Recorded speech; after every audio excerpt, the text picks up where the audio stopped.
Mhm.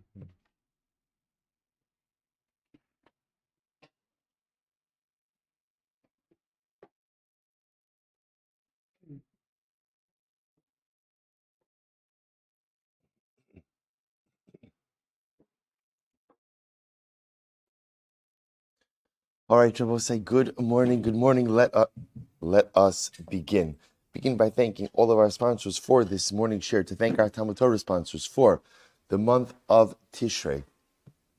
To thank Dr. Linda Weinberg, Sarah, and Ricky Gratz, Julia, Rena, and Eve for dedicating all the shiurim and drushos this month in loving memory of husband, father, Zeda, Dr. Paul Weinberg, parents, Moshe Ben Avram David. To thank Ayala and Sarah Steinberg for dedicating the shiurim this month in the schus of Rafu Shlema for Shulamis Bas Susha.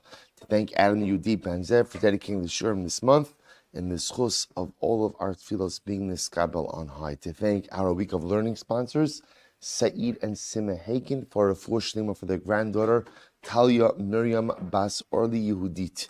To thank Greg and Rachel Levitan for dedicating the Shurim this week, commemoration of the first yard site of Greg's mother, Esther Levitan, and in gratitude to Renewal, an organization that helps save lives by facilitating kidney transplants through live kidney donations to those suffering through chronic kidney disease.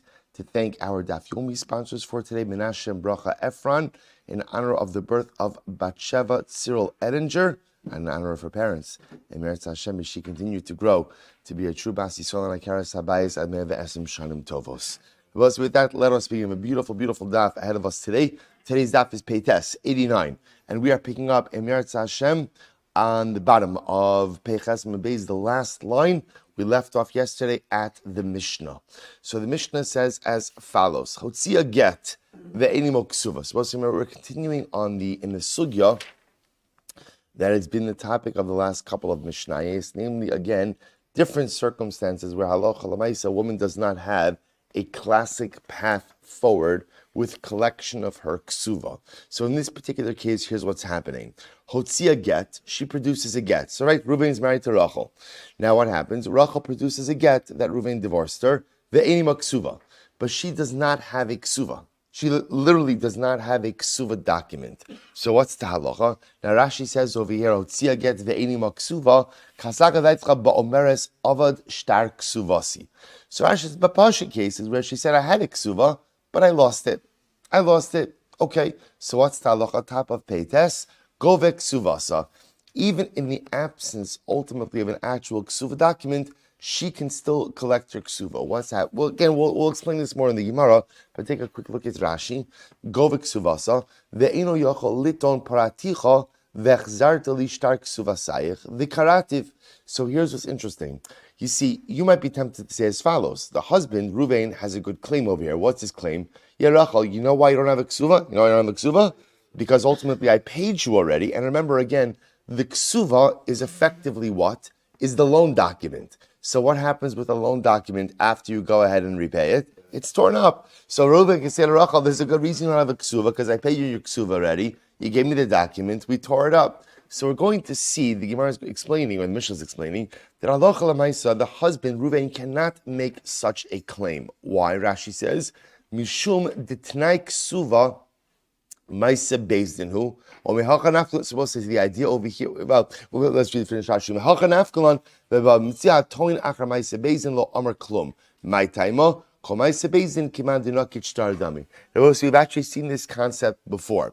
That halacha l'maisa, a ksuva is what's called a t'nai bezdin, which means a ksuva is a legal reality created by bezdin.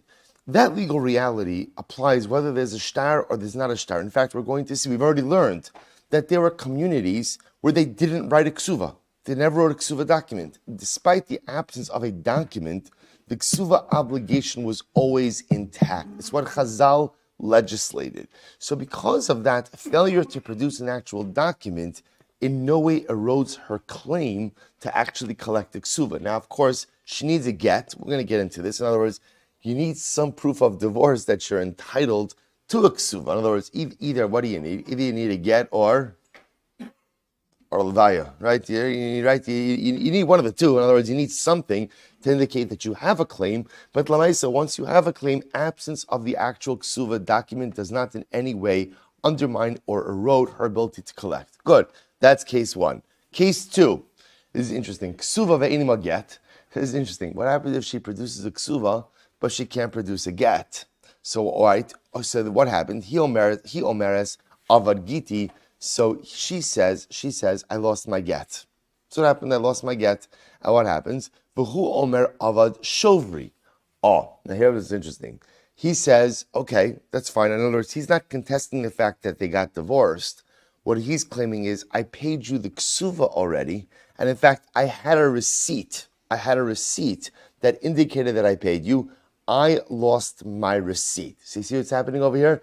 She's claiming, right? She's producing a ksuva. She's claiming I lost my get. He's claiming I lost my receipt. So both saying, now the Gemara gives a similar case. V'chein, bal chov shahotzi shtar chov ve'enimo pruzbal.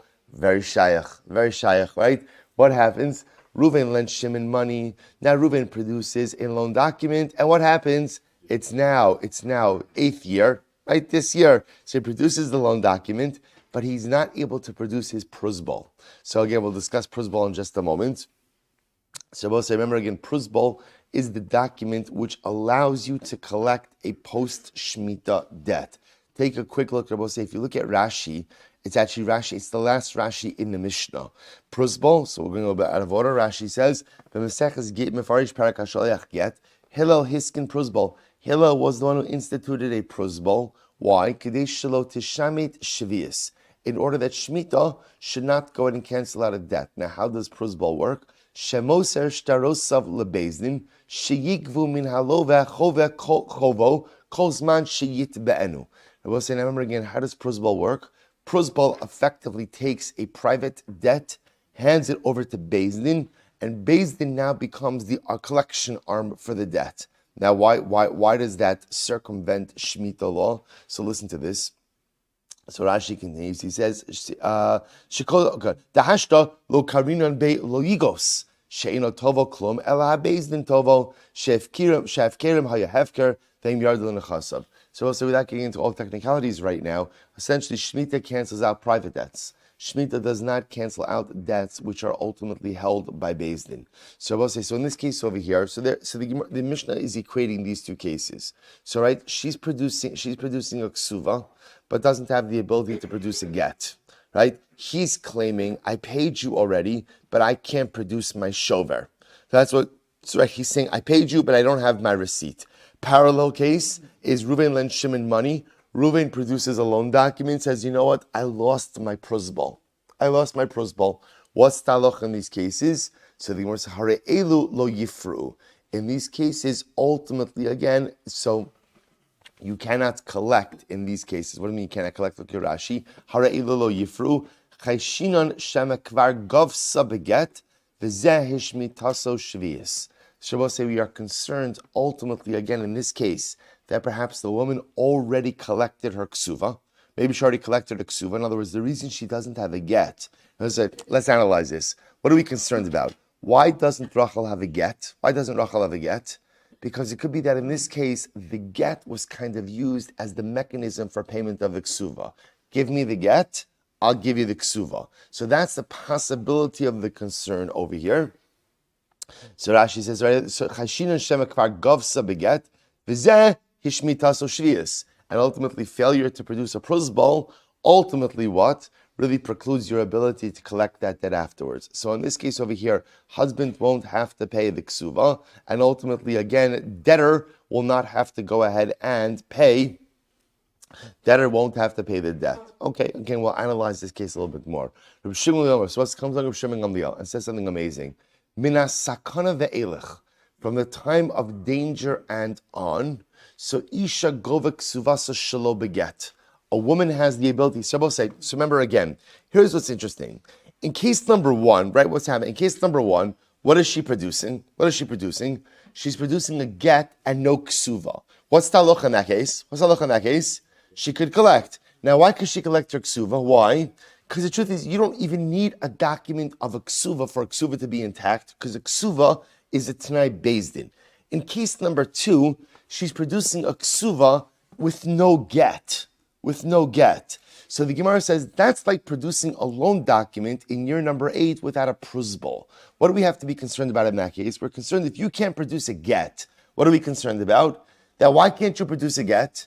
Because effectively the husband took the get as the receipt. That's essentially what it is. In other words, he took the get as the receipt, paid her the Kesuvos to get his. So that's the concern. Comes from Shimon and says everything changed. Minas sakana. So we'll say, what's minas sakana? Look at Rashi. Shegazru ovdei kochavim al hamitzvos v'hayu yireim lishmar giteyem umishikiblaso sarfaso v'chein pruzbulehen. So we'll say, listen to this. Shimon says, from the time of sakana and on. What point of sakana? Take your pick. What time of sakana? In other words, there were so many times in Jewish history where this was the reality. Shimon says, in a time of sakana, where there was a danger in keeping Jewish documents. So remember again, there was legislation against observing halacha.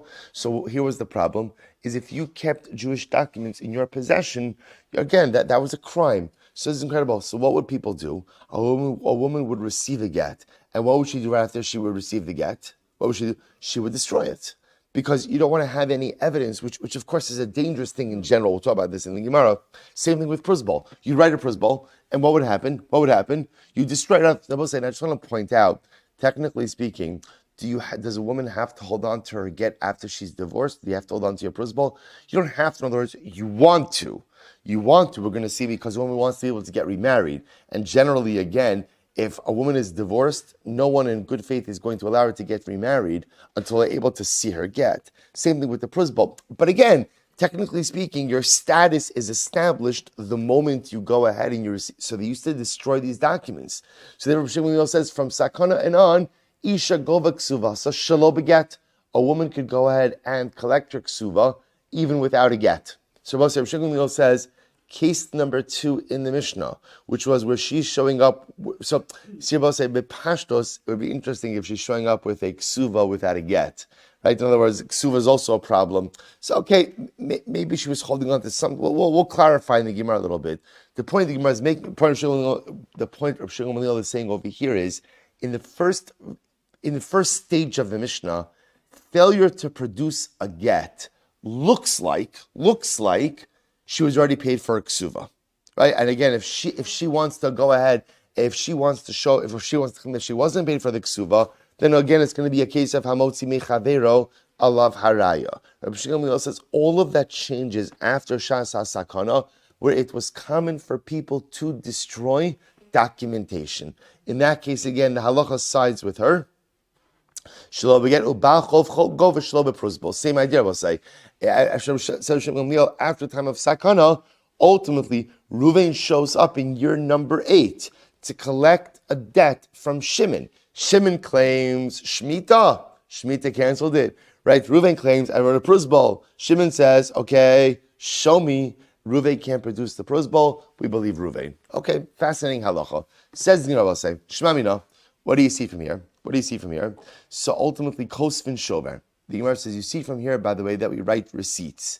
So we've spoken about this concept before, this machlokis and halacha. Do we write receipts for payment or not? Look at Rashi just a moment. Shmamina, midiktani govek suvasa bautzas get. V'lo chayish le'arume me'arma v'hadra umafka ksuva b'beidina achrina v'tigba le'achar misa b'toras almana lomar lonis karashti v'lo nifresi. So here's what's interesting, right? The Gemara is picking up on case number 1. What was case number 1? Case number 1 was Rachel produces a get, but says she doesn't have her ksuva.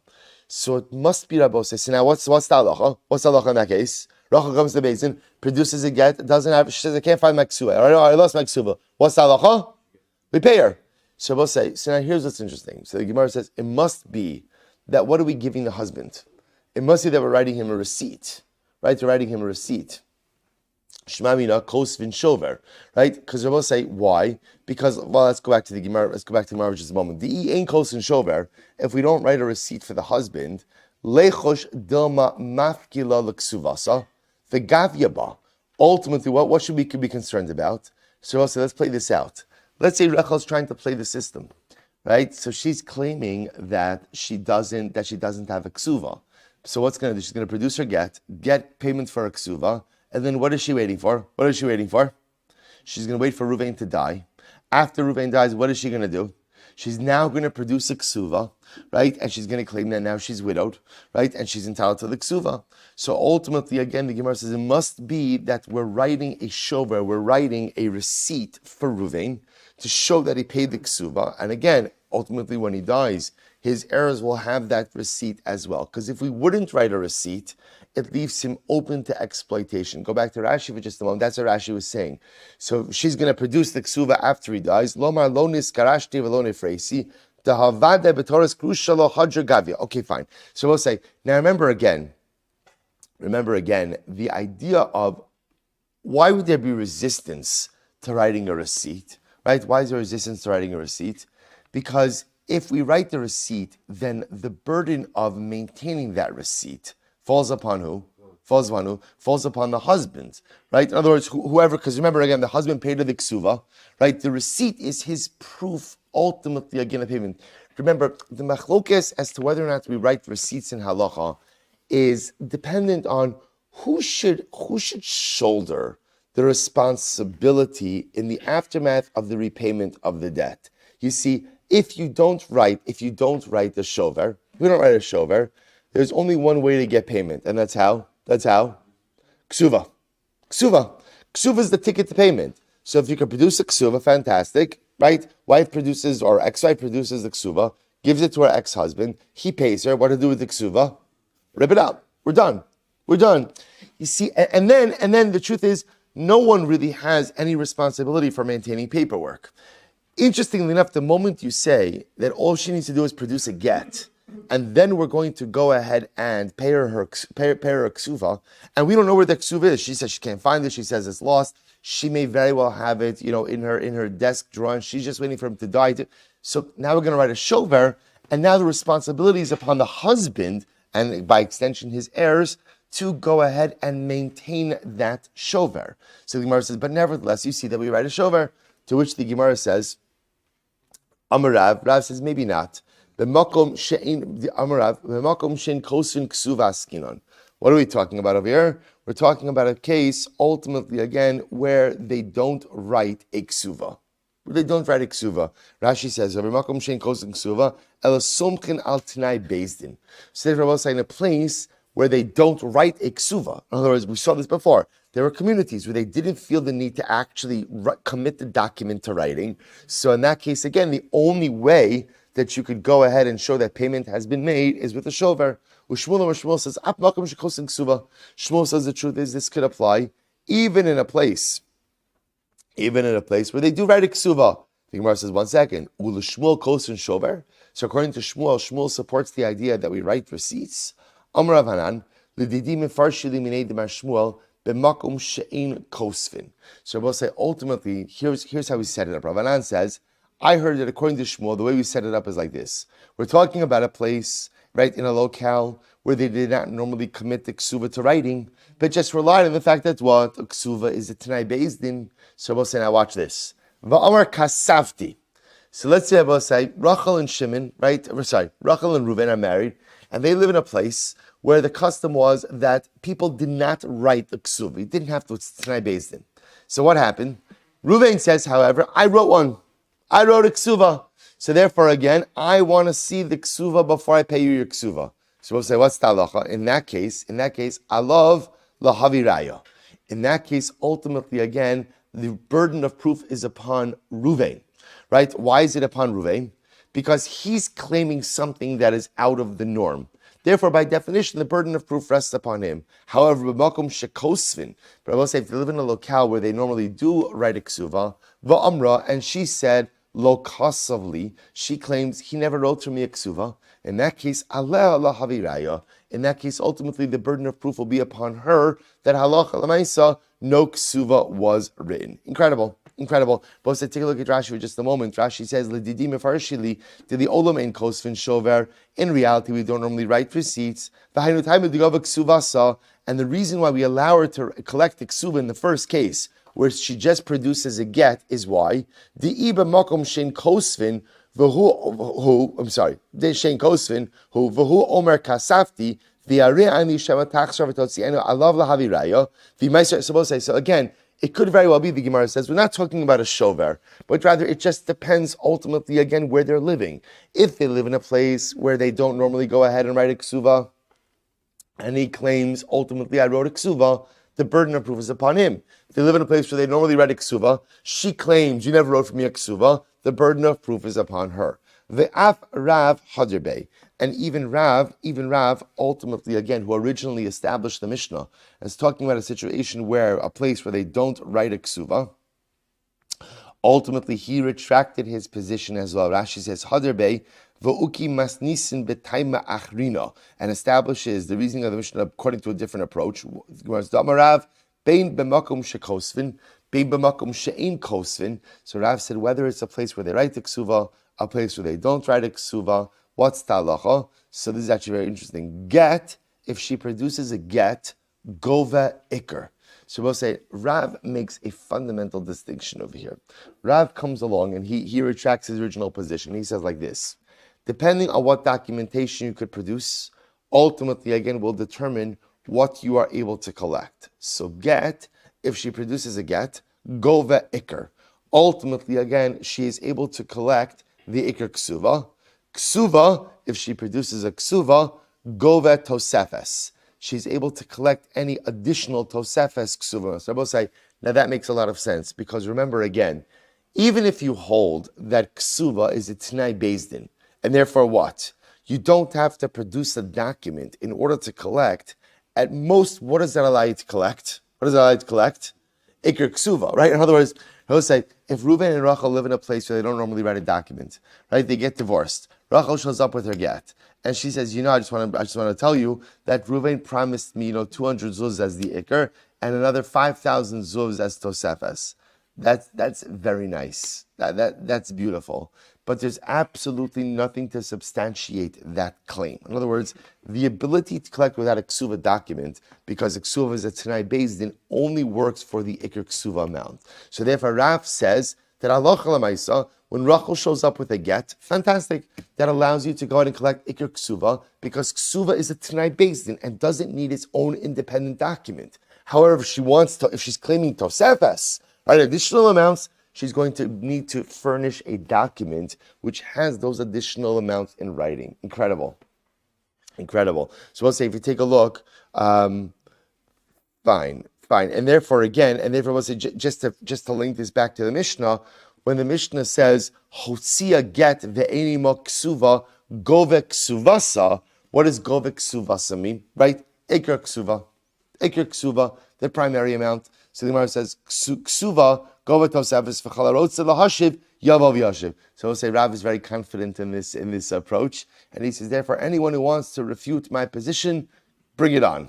Right? Bring it on. Come and try to refute it. Okay. So tonight we'll say, let's analyze. Tonight we learned in the Mishnah, ksuva ve'eni mo get. So we'll say, let's say she produces case number one. She produces a ksuva. Sorry, this is case number two, excuse me. She produces a ksuva, but doesn't have a get. So what's the halacha? He omeres avad giti. So I'll say, ultimately, she claims, I lost my get.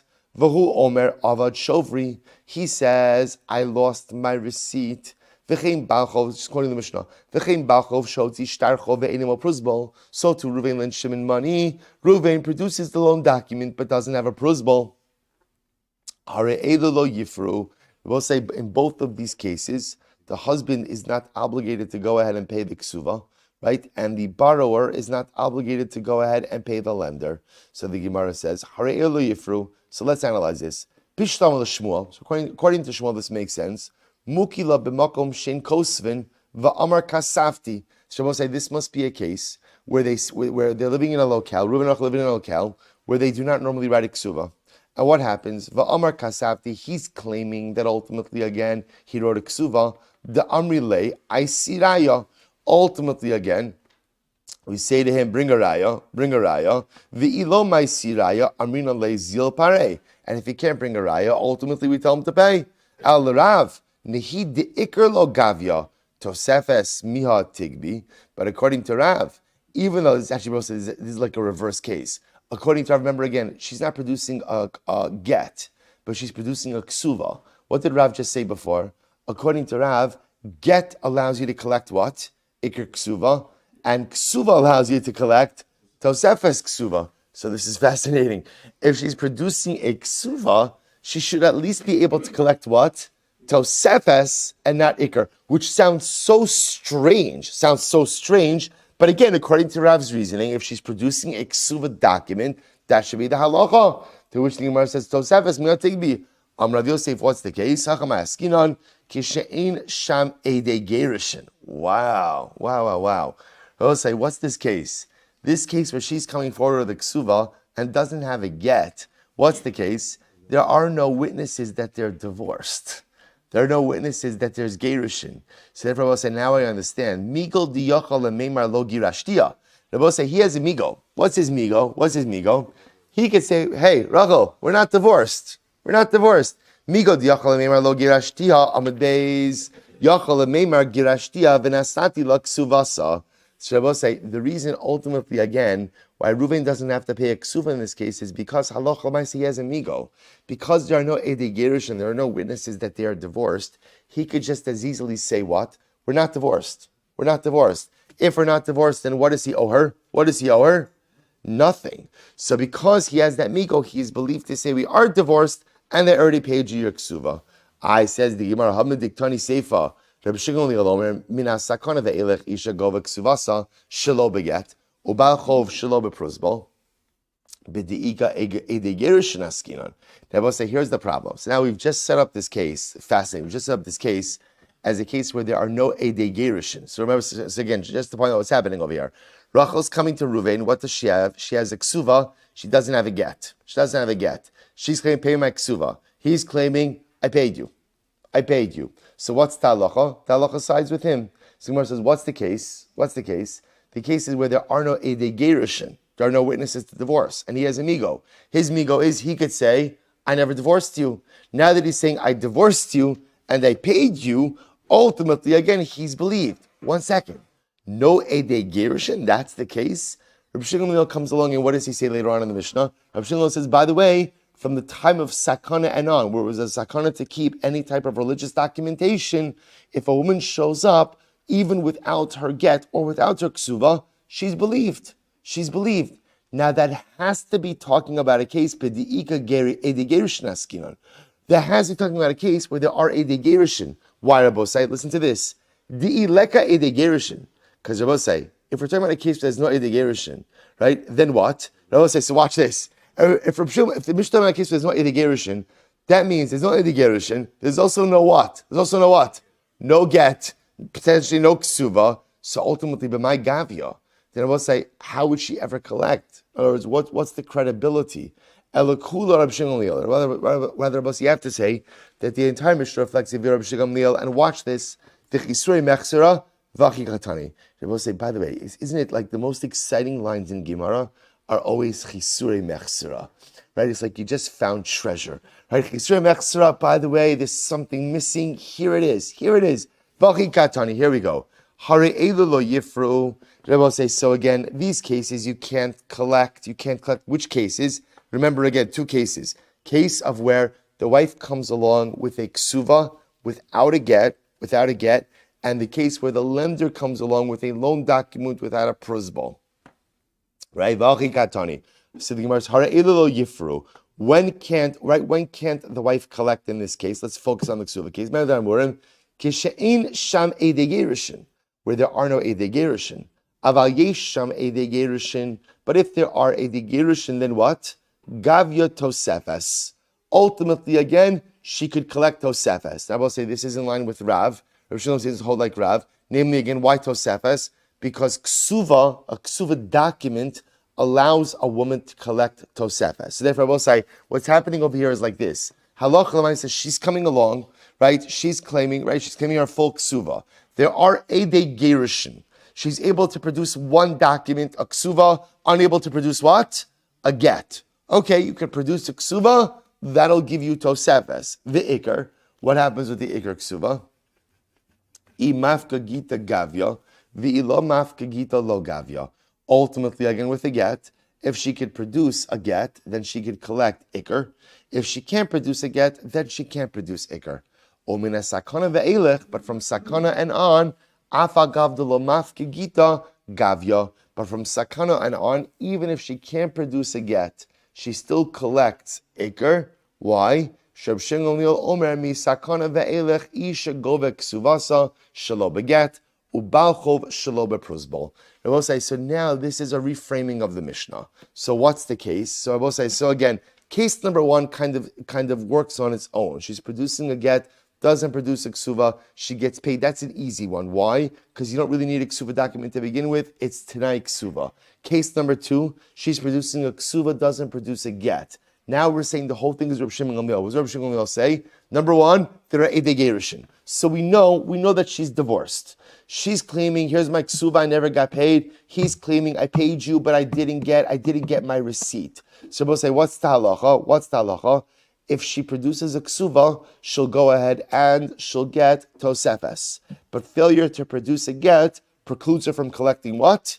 Ikr. However, again, mishasa sakana and on, Rabbi Shimon Gamliel says, even failure to produce any documentation, as long as what? What do you always need? Eidei Gerushin, because you have to know that she's divorced. So as long as there's Eidei Gerushin, failure to produce any level of documentation won't prevent her from collecting the ksuva in its entirety.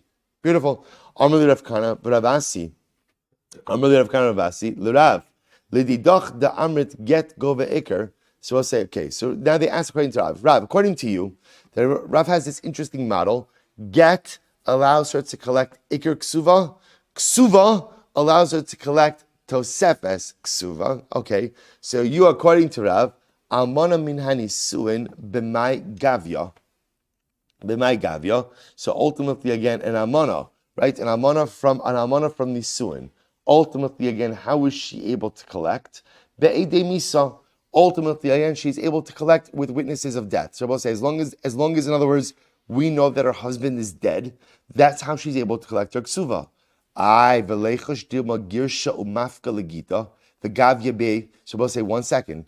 Maybe we have to be concerned about as follows. Maybe right before her, maybe her husband divorced her, and we don't know about it. In other words, maybe there's a get. And halacha l'maisa, again, he already paid her out the ksuva, and now that he's dead, she's going to try to collect again with the ksuva that she has. To which the must be Yosheves Tachas Baila. Ultimately, she's living with her husband. Right? She was living with her husband until the time of his death. So that's why we have to assume that they were still married. They never got divorced. So therefore, again, as long as there's Edei Misa, witnesses that the husband is dead, will allow her to collect the ksuva. Vidilma Samach Lemisa Girsha. Both is incredible. Maybe he divorced her right before he died. Now ask yourself, why would a husband divorce his wife right before he died? Right? Why? Yibum. Right? Yibum considerations. So Rabbi says, listen to this. If that's the case, Ihu the Afsid Anafshe. I will say, if that's the case, then halacha l'maisa. And I will say, because what are we concerned about, right? Let's say Ruvain did divorce Rachel right before Ruvain died. Let's say he did. So what's the concern? Now no one knows about it, right? Now, of course, not no one, because she has to get, which means witnesses are there. What's going to happen? But the Olam thinks that what's Rachel? What is she? She's an almana. So what are they going to do? They're going to pay her to ksuva. Then I will say, sometime later, what is she going to do? She's going to produce a get. And what is she going to do with that get? According to Rav, what could she do with that get? She could collect Iker Ksuva again. So Rabbi says she could exploit the system, to which the Gemara says, you know what, you're right.